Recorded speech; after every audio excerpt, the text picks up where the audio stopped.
Some time ago, Rian Johnson shared 7 films that he and his production crew watched in preparation for filming The Last Jedi. One of them was 12 O'Clock High, a classic American World War II film that focuses on a bomber unit stationed in the United Kingdom. The story takes place in 1942, likely before US ground troops had landed in North Africa as part of Operation Torch. One could see how this parallels the situation of the Resistance in the sequel trilogy. The United Kingdom was the only thing standing between the Third Reich and its complete and total control of Western Europe.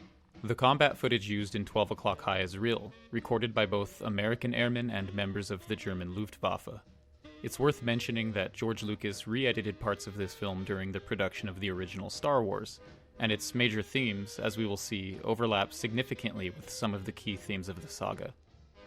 The film is fundamentally about the relationships between the pilots.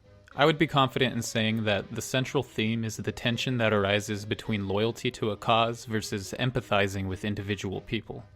When you pull a B-17 out of a formation, you reduce the defensive power of the group by 10 guns. A crippled airplane has to be expendable. The one thing which is never expendable is your obligation to this group. This group. That has to be your loyalty, your only reason for being. Stovall. Colonel Davenport, the much-loved leader of the 918th, questions new flight orders that put his men dangerously close to the ground. When he takes this concern to his friend and superior, Brigadier General Frank Savage, it prompts Savage to speak with his superior, General Pritchard. The two decide that Davenport is unfit for command because he has become too close to his men. Why? Because he's a first-rate guy. Because those are his boys, and he's thinking about them instead of missions. Over-identification with his men. I think that's what they call it. And you aren't going to change it either. I can't buy it, Frank. They then decide Savage will take his place, believing he can restore discipline. We see this kind of tension in the prequels, when Anakin is torn apart by his duties as a Jedi and his emotional attachments. I know I'm disobeying my mandate to protect you, Senator, but I have to go. There are even smaller clues that indicate the Jedi, as generals in the war, are distanced and cold regarding the lives of their soldiers, whereas Anakin empathizes with them as living beings. I'm gonna go help them out. No, they are doing their job, then we can do ours. A crippled airplane has to be expendable. 12 O'Clock High even gets into the idea of people grappling with heritage, when Davenport defends his navigator after a mistake he made on a mission. There isn't a man in the outfit who wouldn't stake his life on Zimmy. General, if it was anyone else but him, he's got 2 strikes against him to begin with. You don't realize, sir, that boy's got a persecution complex. He wants to fly every mission, trying to live down the fact that his parents were mixed up in the German-American Bund. For those that don't know, the German-American Bund was an American Nazi organization that existed during the Second World War. Maybe Finn has to deal with not everybody trusting him because he's a former member of the First Order.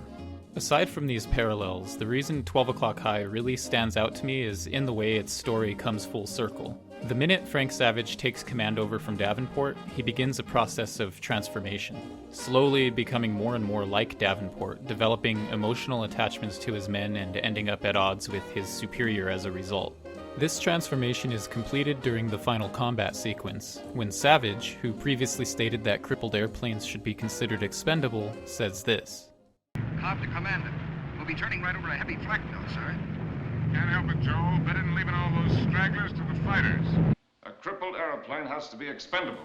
At the end of this combat mission, the ring-like structure of the story closes. Savage cracks from the responsibility, loss, and pressure of the mission, rhyming with one of the opening sequences. Easy with his right leg, it's broken. Got it. Easy now. Easy now. You have to hold him. We gotta take care. I've been sitting on him. Easy back. We can't. We just can't. We can't make it! We can't go! Can't send him out there again!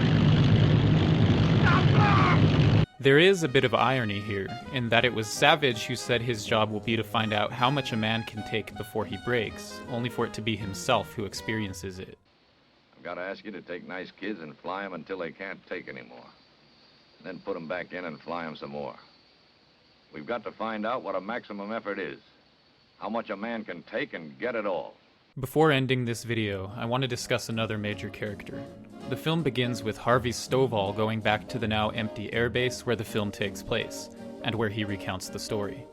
Stovall was the group adjutant, basically the base's paper pusher. When Savage takes over from Davenport, Stovall acts as a sort of balancing force on Savage. General Savage, I'd like to tell you something else, I think. Stovall, in many ways, is an outside observer who is able to see the situation clearly. He even remarks that Savage and Davenport aren't really all that different from each other. You know something, Joe? The only difference between Frank Savage and Keith Davenport is that Savage is about that much taller. If anybody in Star Wars reminds me of Stovall, it's C-3PO. Goodness! Han Solo! It is I, C-3PO. If there is some temporary switch in leadership in The Last Jedi, I can see 3PO as being a bridge between the two. Someone who advises the new leadership based on their observations of the past. And his keen insight into how humans think, feel, and make decisions, possibly serving as a way for the differing leadership figures to reconcile with one another. As for speculating about Episode VIII based on this movie, I'd be careful of drawing direct character analogs. Instead, it might be useful to think about how the Resistance in general will embody the main spirit of this film. The film does end on a positive note. Savage snaps out of his broken state when the men return from a mission that was led by a formerly disgraced air executive that Savage considered a coward. I'm gonna stop here, but there's so much more to say about this film and all of the other movies I'm gonna do a video about.